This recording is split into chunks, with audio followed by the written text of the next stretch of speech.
Yo, what's up, guys? I just left the stage here in Tampa, Florida, Student Action Summit with Turning Point USA. We called for the full release of the Epstein files, talked about some of the drama inside of the administration, and as I was leaving the stage, fun speech, as I was leaving the stage, I said, what's up to Megyn Kelly? She's about to take the stage with Charlie Kirk.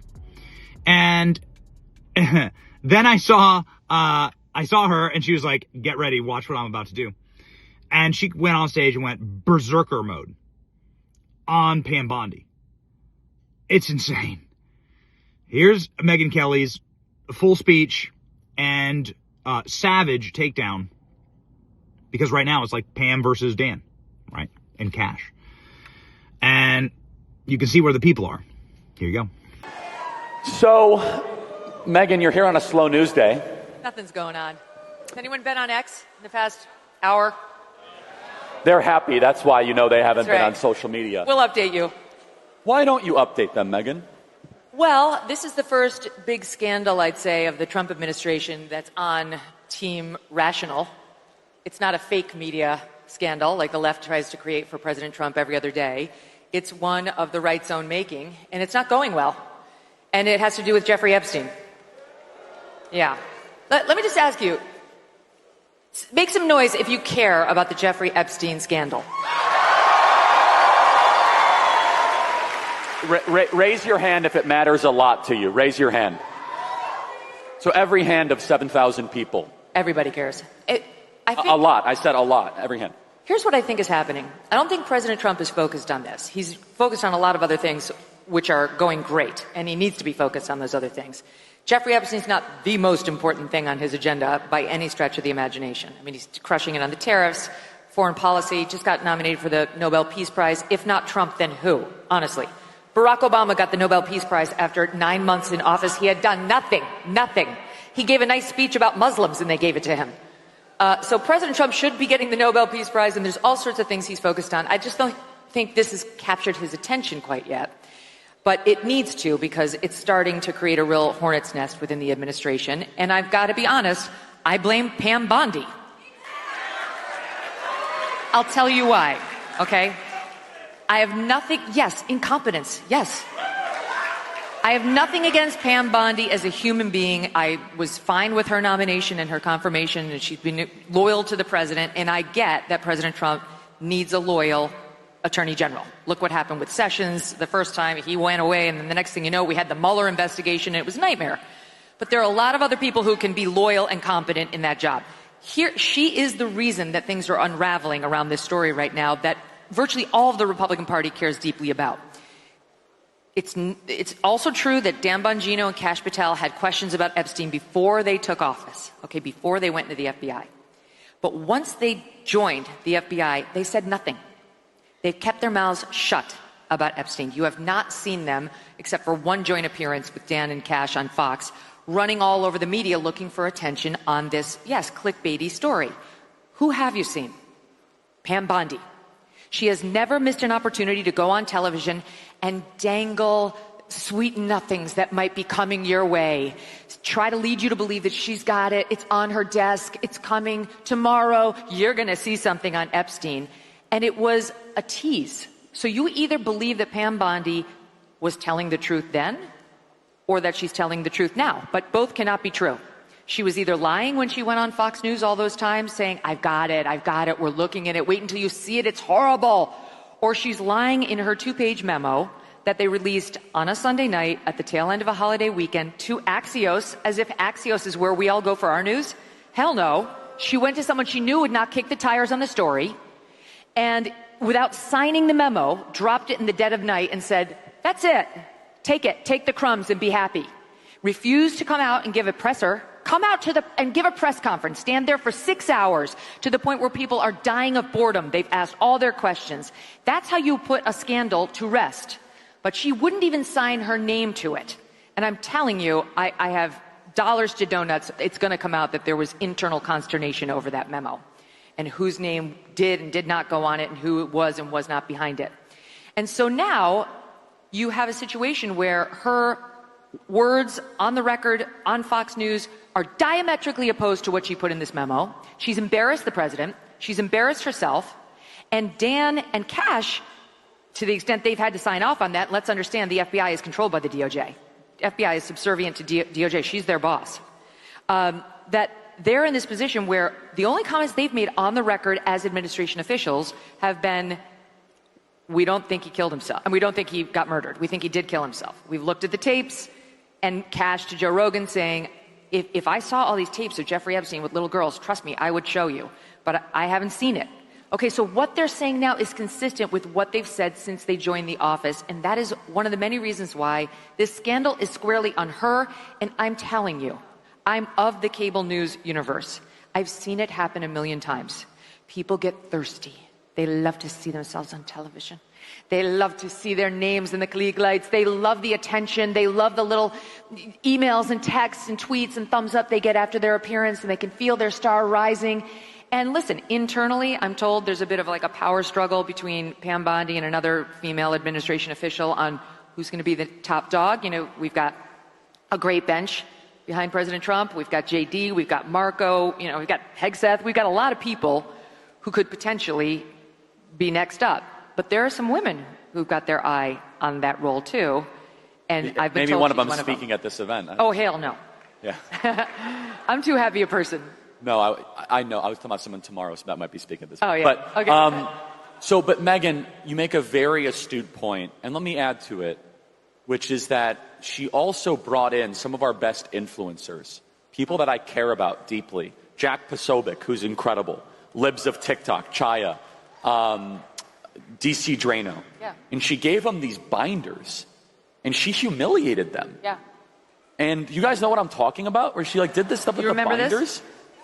And Yes. you guys were upset, but you shouldn't be upset, the influencers.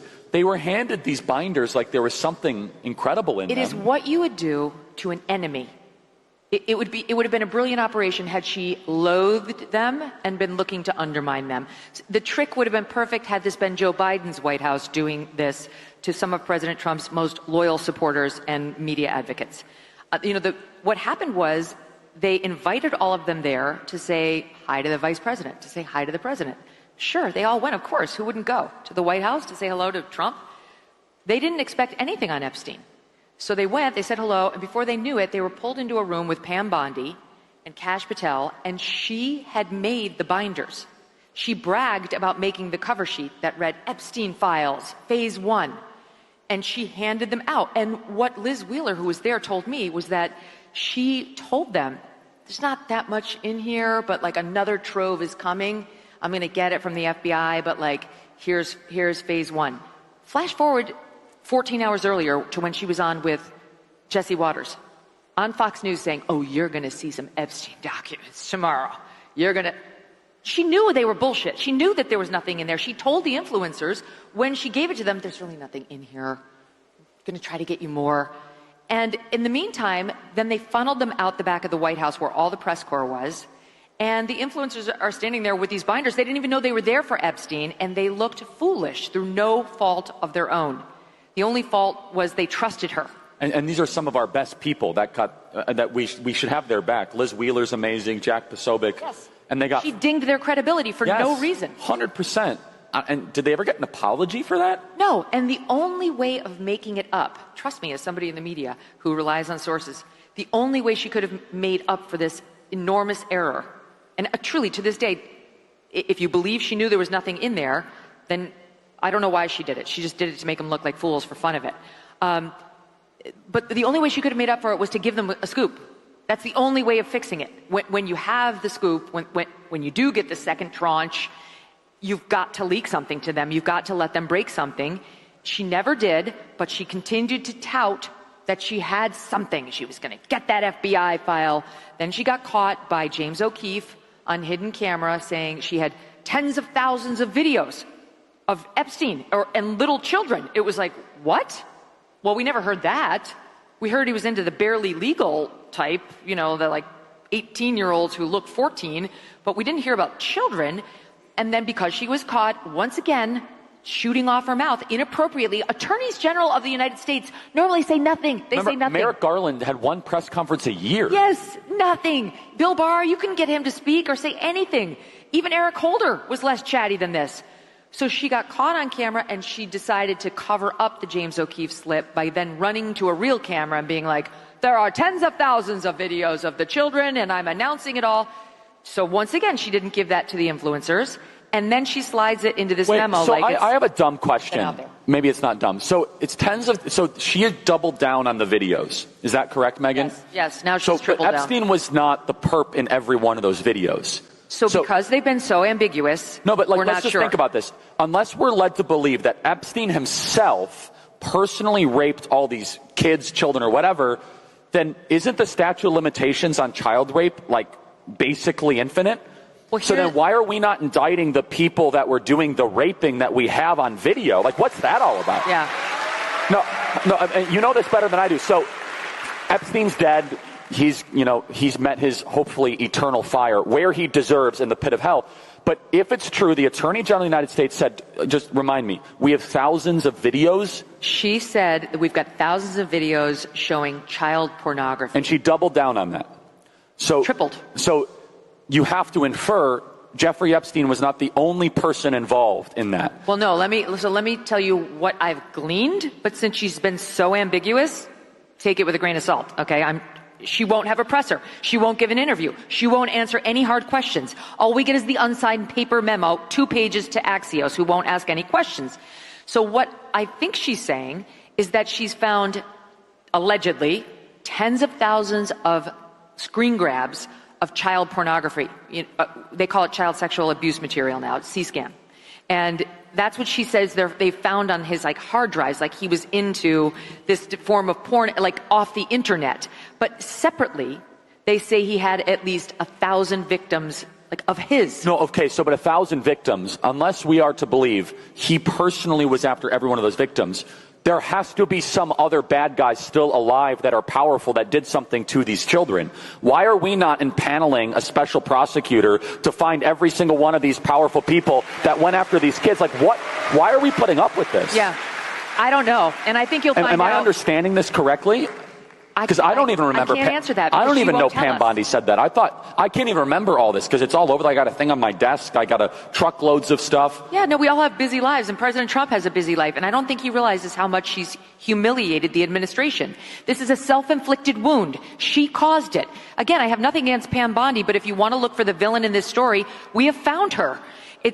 She is the person she's either lying now or she was lying then. There's no two ways about it. And if you accept what's in the memo, that they don't have the goods on anybody, there's no one who can be indicted, they didn't find a trove of info on other people, then why was she trying to titillate us over a child sexual abuse case for months? She was on the air repeatedly in February, in March, again in May. It's completely inappropriate. You don't play cutesy with child sexual abuse material. So Megyn, I don't mean to interrupt. First of all, you're totally right.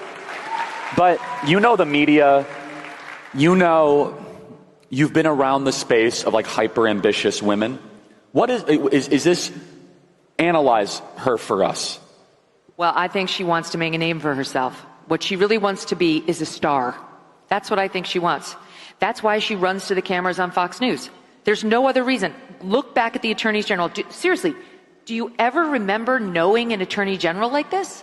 Or even having the attorney general's voice in your head? I can barely remember Merrick Garland's weird little nasally voice. But it's in there. But the average person couldn't pick him out of a lineup. Because normally attorneys general are somber, serious people who are fairly annoying, but they're schooled in the law. Pam Bondi has one trait, and I think it's why Trump chose her. She's loyal to the president. And I get it. He does need somebody loyal, especially in that position. But he has a wealth of other options. Well, I think Judge Jeanine is amazing. Do we like Judge Jeanine? Everything yes. I like Judge Jeanine. Judge Jeanine would be brilliant. Harmeet Dillon would be brilliant. So you're calling for Pam Bondi to resign or to go. But can you please tell people the breaking news? According to reports that you have verified, Kash Patel and Dan Bongino will resign if what does not happen? If she doesn't go. So I only have it on Bongino. It's all over X, though. No, I know. But let me just tell you what my reporting is. Bongino, it's Bongino or Bondi. He's not saying... Who would you guys prefer, Bongino or Bondi? Okay, 7,000 to 0. They want Dan. Of course. Dan, you know why? Because Dan understands MAGA. Dan's part of the MAGA movement. Dan's been an important piece of it and a mouthpiece for like really important ideas and an advocate and a fierce warrior. He's been in the trenches. I mean, with all due respect to Pam Bondi, she's been in Florida. She represented the president. It's nice, but do you think she really gets MAGA? I don't think so. She wouldn't have behaved this way if she did. And now it's a time for choosing. It's a time for choosing. We're about to lose Dan for sure, and maybe Cash too, if she doesn't go. Now she's got some allies. I mean, I think Susie Wiles is close with her, and Susie Wiles is amazing. And look, there's not that many like powerful women in the administration. Maybe she wants to keep her. She's from Florida. Susie Wiles is from Florida. Trump lives in Florida. But this has gone well beyond this. Like, this could actually cost Trump in the midterms. We need to make a smart choice right now. We can't lose any of the MAGA base. And let me just also reiterate this. And by no means did I want our very big student action summit to talk about Epstein the entire, like, of all the things. I'm not like Epstein obsessed. Some people, their YouTube channel, it's all they talk about. I think that the fact that young people can't afford homes is something we should talk about a lot more than these things endlessly. But this matters a lot. And so from a media standpoint, Megyn, you know the media better than anybody else. You've been in the media. You've been outside the media. What's this Sunday night thing? What is that? So you have a July 4th weekend after the big, beautiful bill, and you leak it on a Sunday night? To Axios. What is that? If you want to leak it and you want conservatives to see it, you leak it to the Daily Caller. You leak it to Fox News. You leak it to Daily Wire. You don't leak it to Axios. Our people don't read Axios. If we read Axios, it's under protest just to see what the left is saying. So it was like you saw it appear. It was like, this must be bull. There's no way this is real. There's no way. I can tell you right now, there's zero chance Dan Bongino's leaking to Axios. Zero. And Cash. So, and yet today, as we came here, there's a piece in Axios that reflects very poorly on Dan, alleging Dan only freaked out once he saw in this memo that people weren't responding well to the missing minute of the tapes of Jeffrey Epstein's cell. Do you guys know this piece of the story? And that he went into a meltdown like a little child and then threw a hissy fit. So my point is not to weigh in on the truth or falsity of that. It's false. But it is to point out that's clearly a Bondi leak. Very clearly, that's a Bondi leak. So what's clear to me from this, as a member of the media, is Bondi leaked the memo to Axios, and Bondi's doubling down by trying to get Axios to dump on Dan, and trying to make him be the fall guy, and or Cash be the fall guy, and she will not face the cameras. If she means what she says, fine, come out and defend it. To Dan's credit, he went on Fox a couple of weeks ago, and he got beaten up pretty good for this, and said, I think Epstein killed himself. And the base went nuts. The base doesn't believe that. But he's like, if you got other proof, show it to me. Well, if he faced the cameras and did it. She hasn't. I'm open to it. If that's true, why don't you just tell us the prisoners' names who are on the same cell block as Jeffrey Epstein? There's a lot. No, that's BS. I'm sorry. The President of the United States figured out whether we have HIPAA for federal prisoners.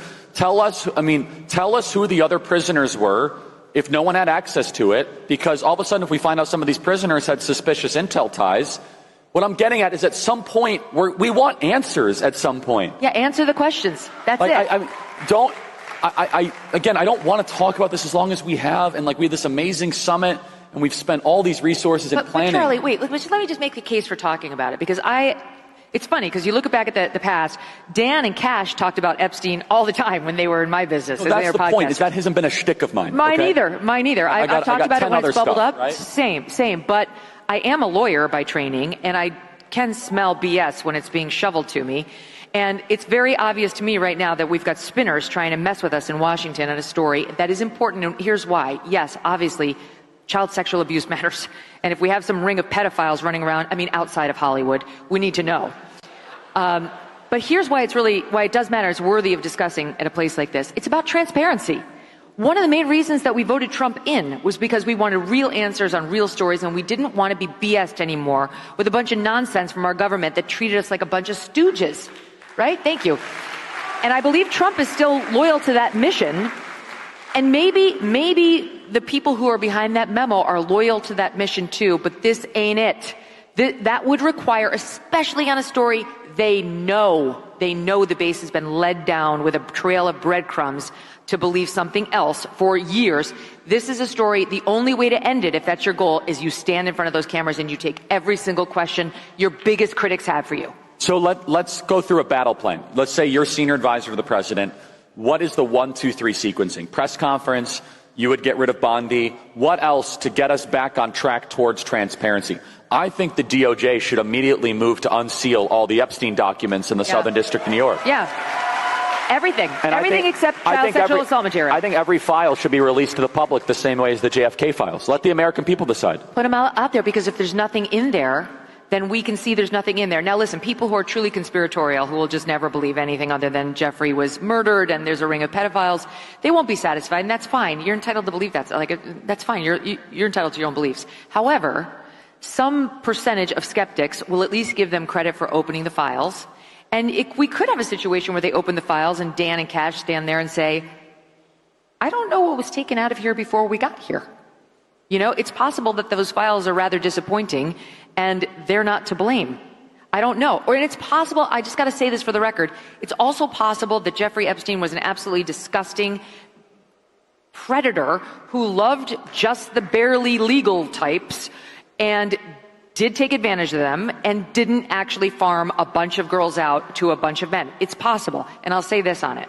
I know somebody very close to the case, who I trust implicitly, and that person has told me from the beginning that that's what happened.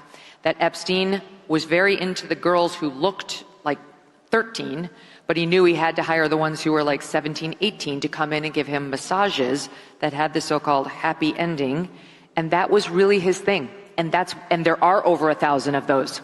No, I get that, but I think what people want to know is what other powerful people were involved. Yeah, we've heard all the names who went to Epstein Island. Who went to Epstein Islands? Who specifically went on the plane? Who stayed for more than a night?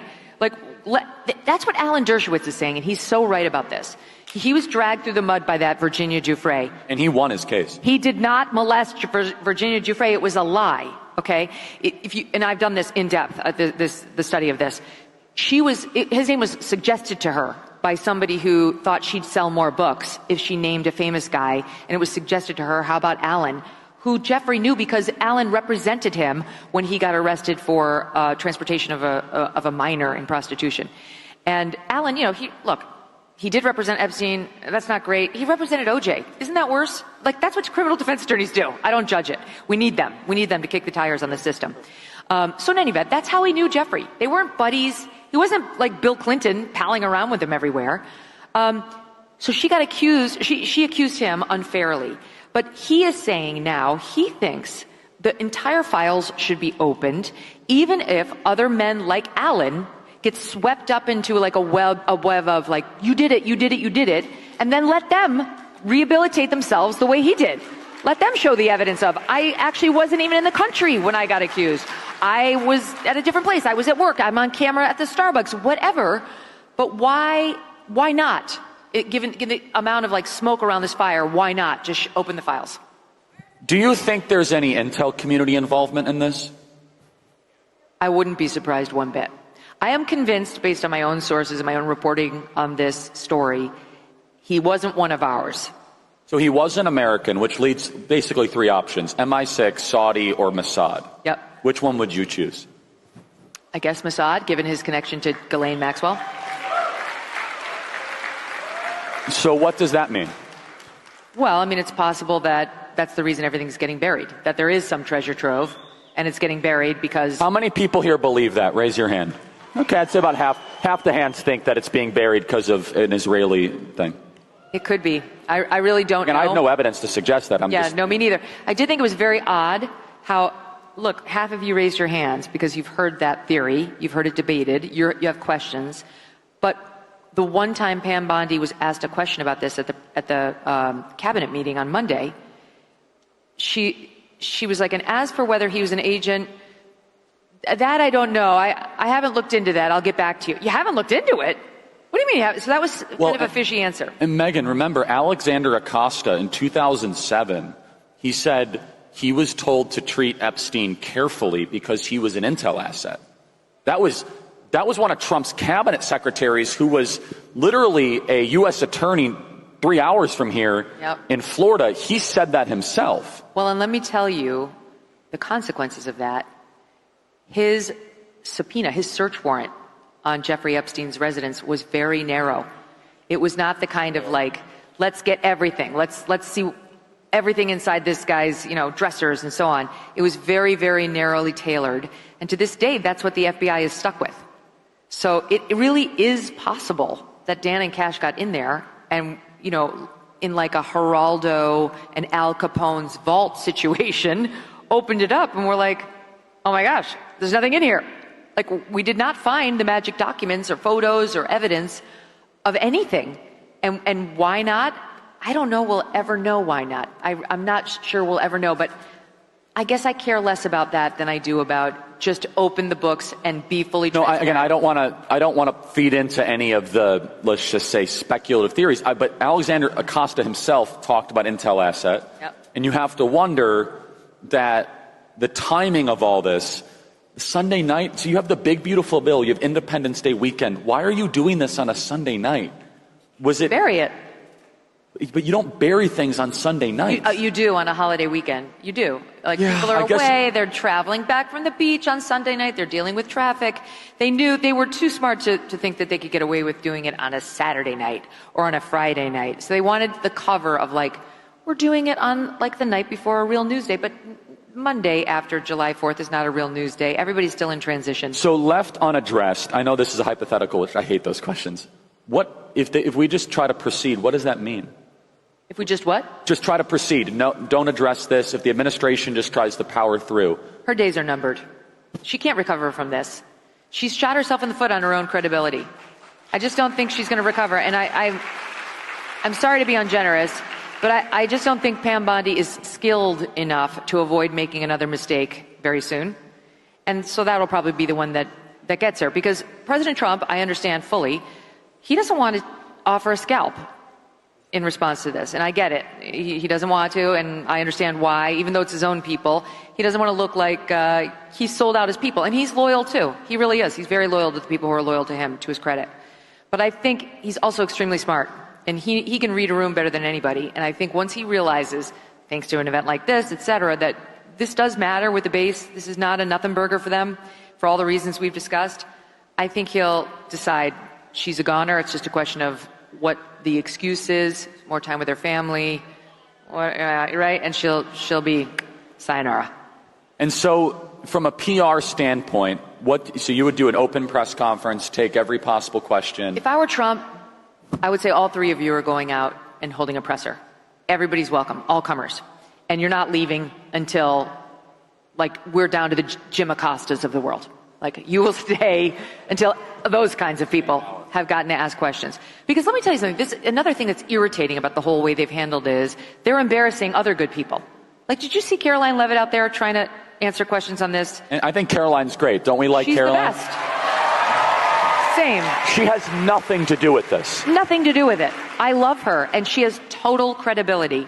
And I watched her try to spin that memo, which is her job, and I felt nothing but empathy for her.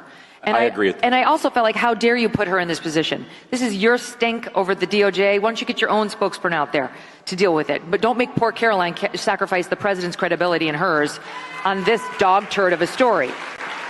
So they do need to wrap it up. It should be wrapped up. In a perfect world, Trump will say, all three of you get out there, have an open presser, anybody can answer questions, and just answer them all honestly. Short of that, we could get to, today's Friday, we could get to Monday with Dan gone. Possibly Cash gone. Again, my reporting says Cash is staying. Others says he'll go if Bongino goes. I think one of them knows we have a country to run, and we really do need one of them there. No, I think we need both. I mean, I'd hate to lose them both. I do too. And let's play this out for a second, though.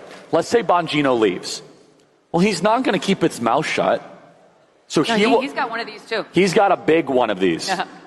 And he will come out immediately, and he will tell his side of the story, which will not help the integrity of the administration. No. Right? So if you let Bongino walk, you will have somebody for years that will be bitter towards the administration, and all of us He's will not going to want to hurt Trump. No, but he'll tell the truth, and we will lose.